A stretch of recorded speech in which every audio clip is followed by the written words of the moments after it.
back to my channel. Today I'm going to be doing a video on restoring some old vintage leather bags that I found at the thrift store. I've been wanting to make this video for a long time, but I've been slowly collecting bags to make this video with. That's what the holdup was, but I'm really excited to do this video today and show you how I restore bags.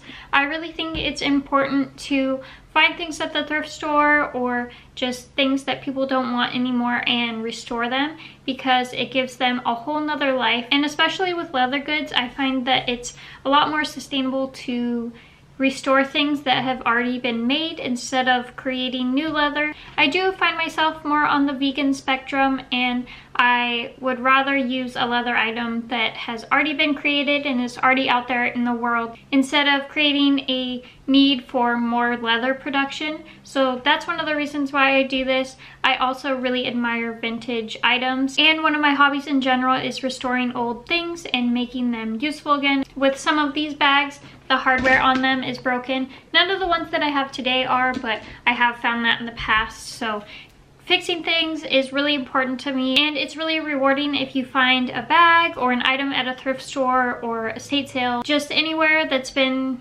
tossed and no one really wants because it's broken or it looks messed up and old, like it's in disrepair, and then you take it and you fix it up and make it brand new again. It's really satisfying and it's very sustainable. So I definitely support this hobby, and I think everyone should try it out. Even if you're not the most interested in fixing, a lot of times these items just require a good wash. So let's get into the video. I'm going to show you a step-by-step process on how to restore these bags. So the first step is the initial shakeout wipe down. What I like to do is open up the bag, tip it over, and shake it over a bin or a trash can. I have these bins that I like to use for items like this, so I'm going to shake them out over one of these. This one I already cleaned once, so it should be good as far as that goes, but these ones I haven't, so I'm going to go ahead and do that with these. So you probably can't see it, but I did get some debris out, and I'm going to go dump this in the trash can. So along with the initial shakeout, I also like to do an initial wipe down to get any other debris that's more stuck in there out. I like to use a damp cloth and just wipe down the outside and the inside.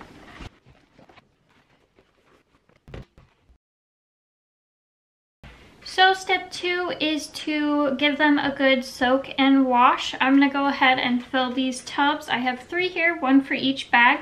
I'm going to fill them with warm soapy water, not hot because it can damage the leather, but also not cold because we do need the leather to open up. It is a porous material, so we really want to get in there and get it really cleaned. So I'm going to go fill these with some warm soapy water, and I'll be right back. But real quick before I get into it, I'm going to show you the items that I use. So first we'll need a washcloth to wipe down with, some tubs for the items to go in, or you could always use your bathtub. I'm just using these so they can be individually like separate, and so I can show you in the video. And also you'll need a scrub brush of some kind. It doesn't have to be this one exactly, just something that you can scrub the leather down with that isn't too harsh. So no wire brushes or anything like that, something soft but still rough enough to where it'll get the leather clean.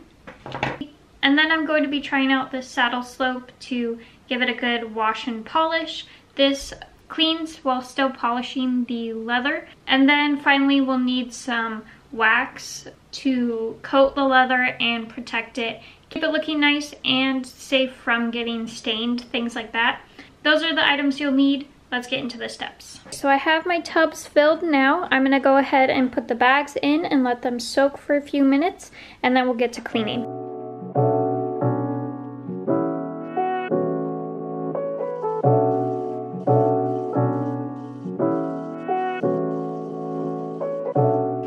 Okay, so these have been soaking for like about 15 minutes now. I'm going to go ahead and start scrubbing them.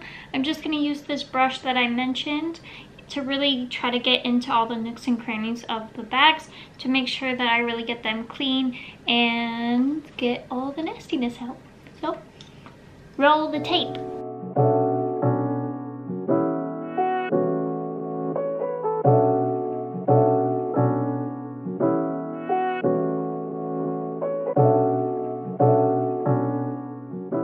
Okay, so now that I've scrubbed them down thoroughly, got them all clean, I'm gonna go ahead and rinse them out in the bathtub.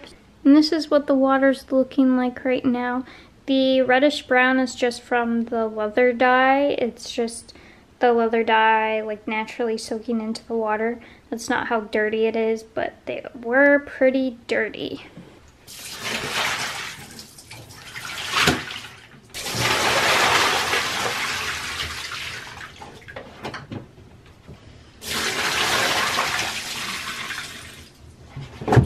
Now I'm gonna rinse them out and get them all clean.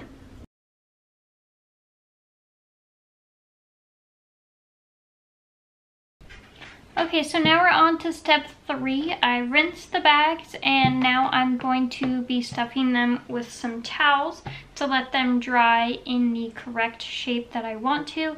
This is sort of your opportunity to mold the bags, so if they have been crushed or sort of are in a weird shape, this is a great way to get them back to their original shape. These are the ones I normally use for cleaning. I'm going to take these and stuff the bags to make sure they keep their shape as they dry.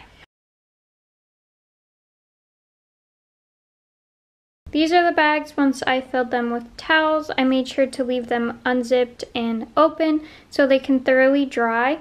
I'm also going to be switching them from standing to laying down so different parts can get dry, so I can make sure that they're fully dry before I move on to the next step. So it's been a few days, these bags have dried, and I'm going to take the towels out. Now I'm going to take this saddle soap and give the bags a good wash again. Not a dunk like the previous step, but I am going to scrub them down with this soap. It's going to clean them while still polishing them at the same time, so that's the next step.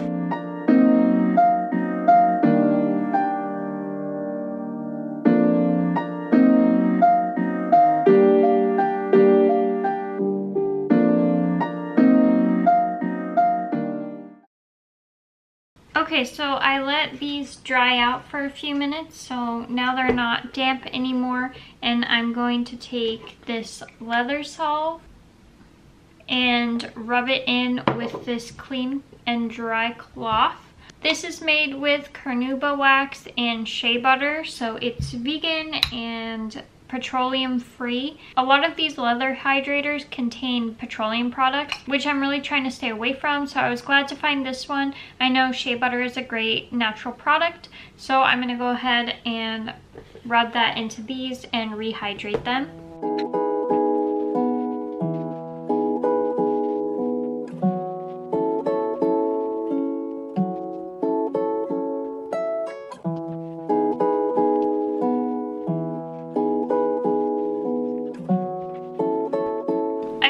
Polishing and moisturizing the leather on all of these bags. So just to recap, these are the products I used. First was the dish soap. When I gave them the dunk, that was the first step.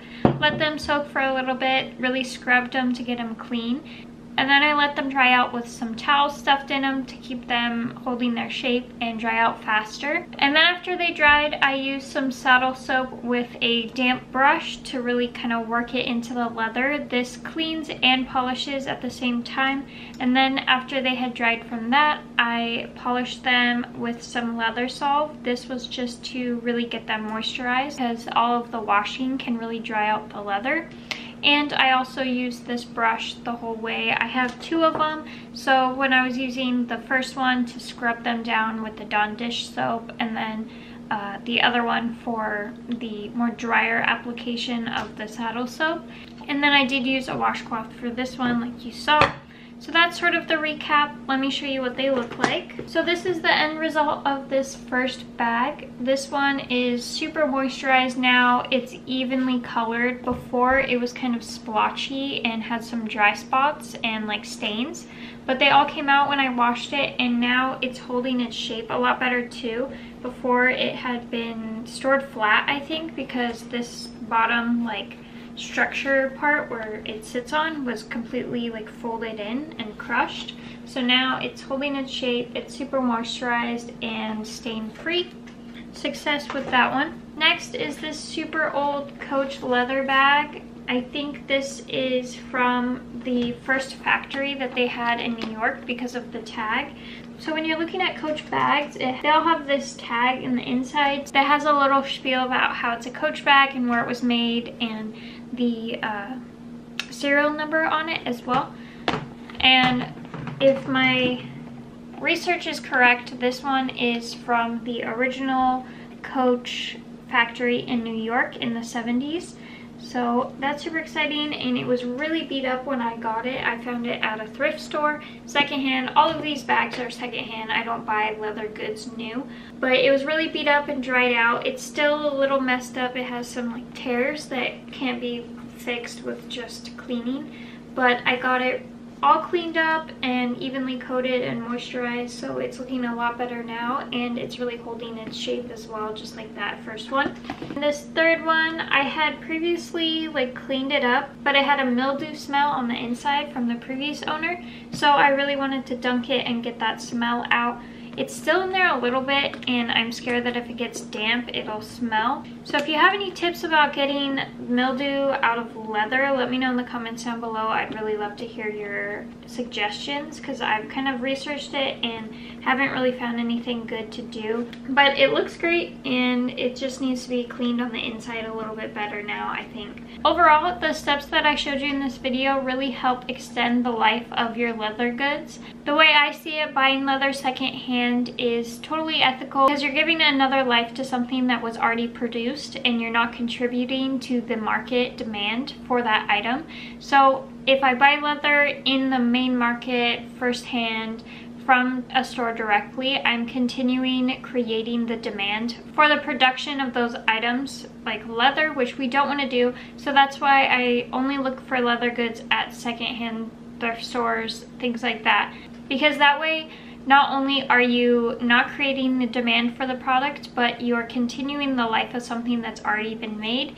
And if you do that, it cuts down on the cycle of the products being made, purchased, discarded. So it's like a cycle, a vicious cycle that you can really avoid by buying secondhand, and not make this a total waste of an item made when leather can really survive for many years if taken care of properly. So that's my video on restoring leather bags and if I think buying leather is ethical or not.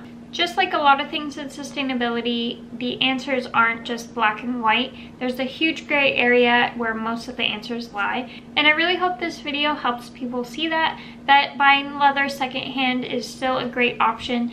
And keeping things from going to the landfill is really a main goal in sustainability, is reusing before recycling and before discarding. So let me know in the comments down below if this helped you restore any of your leather items. I'd love to hear about it. And if you like this video, don't forget to like and subscribe. I come out with new videos every Tuesday, Thursday, and sometimes Saturday. So I'll see you in the next one. Bye!